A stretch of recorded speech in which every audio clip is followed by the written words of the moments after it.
ಶಾಂತಿ. ದಿನಾಂಕ ಆಗಿದೆ 11/2/2026.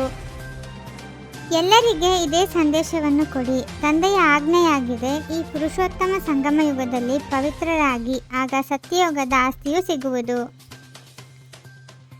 ಈ ಅಂತಿಮ ಜನ್ಮದಲ್ಲಿ ತಂದೆಯ ಆದೇಶದಂತೆ ನಡೆದು ಪವಿತ್ರರಾಗಿ, ಇದರಿಂದ 21 ಜನ್ಮಗಳಿಗಾಗಿ ರಾಜ್ಯಭಾಗ್ಯವು ಸಿಗುವುದು. ಇದು ಬಹಳ ಸಸ್ತಾ ವ್ಯಾಪಾರವಾಗಿದೆ.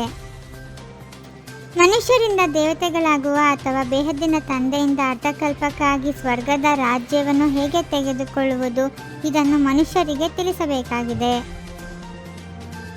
ಸ್ವರ್ಗದ ಸ್ಥಾಪನೆ ಮಾಡುವ ತಂದೆಯ ವಿನಃ ಬೇರೆ ಯಾರೂ ಇದನ್ನು ಪ್ರಾಪ್ತಿ ಮಾಡಿಸಲು ಸಾಧ್ಯವಿಲ್ಲ. ಪತಿತ ಪಾವನ ತಂದೆಯೇ ಪಾವನರನ್ನಾಗಿ ಮಾಡಿ ಪಾವನ ಪ್ರಪಂಚದ ರಾಜ್ಯವನ್ನು ಕೊಡುವವರಾಗಿದ್ದಾರೆ. ತಂದೆಯ ಆಜ್ಞೆಯಾಗಿದೆ, ಪವಿತ್ರರಾಗಿ. ಇದು ಪುರುಷೋತ್ತಮ ಸಂಗಮ ಯುಗವಾಗಿದೆ. ಈಗ ಪವಿತ್ರರಾಗಬೇಕಾಗಿದೆ.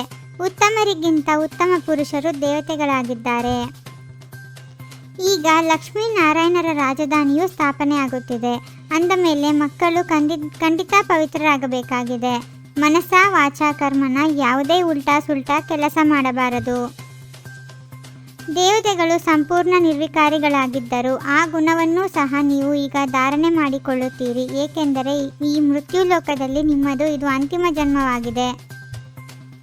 ಪತಿತ ಪ್ರಪಂಚಕ್ಕೆ ಮೃತ್ಯು ಲೋಕ, ಪಾವನ ಪ್ರಪಂಚಕ್ಕೆ ಅಮರಲೋಕವೆಂದು ಹೇಳಲಾಗುತ್ತದೆ. ಈಗ ಮೃತ್ಯು ಲೋಕದ ವಿನಾಶವು ಸಮ್ಮುಖದಲ್ಲಿ ನಿಂತಿದೆ. ಅಂದ ಮೇಲೆ ಅವಶ್ಯವಾಗಿ ಅಮರಪುರಿಯ ಸ್ಥಾಪನೆ ಆಗುವುದು.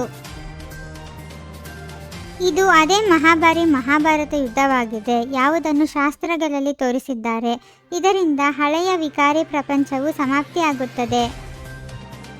ತಂದೆಯು ತಿಳಿಸುತ್ತಾರೆ, ಮಕ್ಕಳೇ, ಇನ್ನು ಸ್ವಲ್ಪವೇ ಆಯಸ್ಸು ಉಳಿದಿದೆ. ಈಗಾದರೂ ಪವಿತ್ರರಾಗಿ ಪ್ರತಿಜ್ಞೆ ಮಾಡಬೇಕು. ಪವಿತ್ರರಾಗಿ ಮತ್ತು ನನ್ನೊಂದಿಗೆ ಬುದ್ಧಿಯೋಗವನ್ನಿಡಲು ಬೇಕಾಗಿದೆ. ಶಿವತಂದೆಯ ನೆನಪಿನಲ್ಲಿರುವುದರಿಂದ ನೀವು ತಮೋಪ್ರಧಾನರಿದ್ದವರು ಸತೋಪ್ರಧಾನರಾಗುತ್ತೀರಿ. ಎಷ್ಟು ಸಸ್ತಾ ವ್ಯಾಪಾರವಾಗಿದೆ.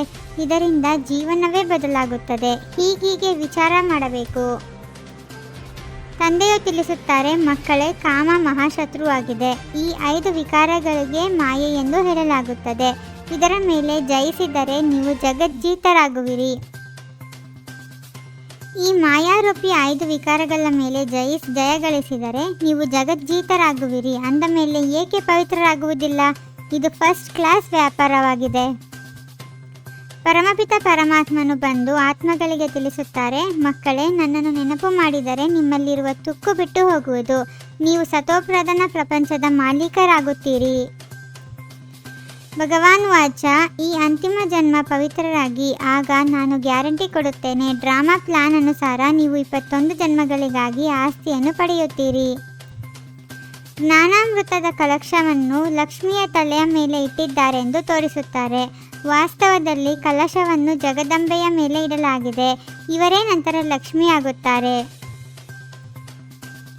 ಈ ವಿದ್ಯೆಯು ಬಹಳ ದೊಡ್ಡದಾಗಿಲ್ಲ. ಕೇವಲ ಪವಿತ್ರರಾಗಿರಬೇಕಾಗಿದೆ. ದೈವಿ ಗುಣಗಳನ್ನು ಧಾರಣೆ ಮಾಡಿಕೊಳ್ಳಬೇಕಾಗಿದೆ. ಬಾಯಿಯಿಂದ ಎಂದೂ ಕಲ್ಲುಗಳು ಹೊರಬರಬಾರದು. ಶ್ರೇಷ್ಠ ಪದವಿಯನ್ನು ಪಡೆಯುವುದಕ್ಕಾಗಿ ಬಾಯಿಯಿಂದ ಸದಾ ರತ್ನಗಳೇ ಹೊರಬರಬೇಕಾಗಿದೆ, ಕಲ್ಲುಗಳಲ್ಲ. ಮನಸ ವಾಚ ಕರ್ಮನ ಮರ್ಯಾದಾ ಪುರುಷೋತ್ತಮರನ್ನಾಗಿ ಮಾಡುವಂತಹ ಕರ್ಮವನ್ನೇ ಮಾಡಬೇಕಾಗಿದೆ. ಈ ಅಂತಿಮ ಜನ್ಮದಲ್ಲಿ ಪವಿತ್ರರಾಗುವ ಪ್ರತಿಜ್ಞೆ ಮಾಡಬೇಕಾಗಿದೆ. ಪವಿತ್ರರಾಗುವ ಯುಕ್ತಿಯನ್ನೇ ಎಲ್ಲರಿಗೆ ತಿಳಿಸಬೇಕಾಗಿದೆ. ಎವರೆಡಿ ಆಗಿದ್ದು ಪ್ರತಿಯೊಂದು ಪರಿಸ್ಥಿತಿ ಎಂಬ ಪರೀಕ್ಷೆಯಲ್ಲಿ ಸಂಪೂರ್ಣವಾಗಿ ಉತ್ತೀರ್ಣರಾಗುವಂತಹ ಎವರ್ ಹ್ಯಾಪಿ ಭವ.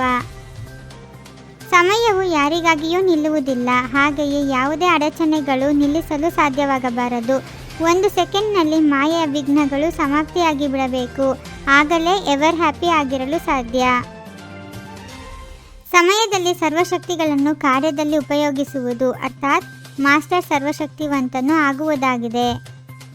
ಓಂ ಶಾಂತಿ. 21 ಜನ್ಮಗಳಿಗೆ 21 ಪರಮಾತ್ಮನ ಮಹಾವಾಕ್ಯಗಳನ್ನು ಆಲಿಸಿ ಹಾಗೂ ನಿಮ್ಮದೇ ಆದ ಈ ಚಾನಲ್ಗೆ ಲೈಕ್ ಮಾಡುವುದನ್ನು ಮರೆಯದಿರಿ.